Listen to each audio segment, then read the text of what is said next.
Depuis le mariage de son père avec Adeline, sa vie s'était transformée en un cauchemar silencieux. Les coups n'étaient pas toujours physiques, mais le froid de l'indifférence, les mots tranchants et les privations lui faisaient tout aussi mal. Le soir, quand son père rentrait, Adeline redevenait la femme parfaite. Elle riait, posait une main douce sur son épaule et lui servait un repas chaud qu'elle ne lui laissait jamais toucher quand ils étaient seuls. Son père, épuisé par le travail, ne voyait rien. Léo avait essayé de parler, une fois. Il avait murmuré un « Papa, Adeline est méchante avec moi ». Mais avant même que son père ne puisse répondre, elle avait éclaté de rire. « Il a trop d'imagination. Il m'adore, n'est-ce pas, mon chéri ?»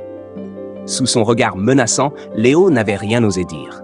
Ce soir-là, il était assis dans le couloir froid, les genoux contre sa poitrine. Adeline l'avait enfermé dehors, sur le balcon, sous prétexte qu'il avait laissé tomber un verre. Il tremblait. La nuit était glaciale. Il regarda les lumières de la ville, là-bas, si loin. Il se demanda si quelqu'un, quelque part, penserait à lui. Personne ne vint.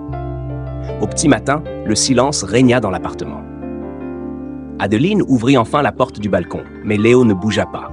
Il était recroquevillé, ses petits doigts bleuis serrant encore la rambarde. Son regard était fixé sur l'horizon, mais il ne voyait plus rien. Son père le trouva ainsi en rentrant.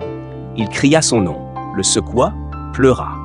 Mais il était trop tard, et Adeline, pour la première fois, ne souriait plus. Les mystères de la vie sont parfois les plus émouvants.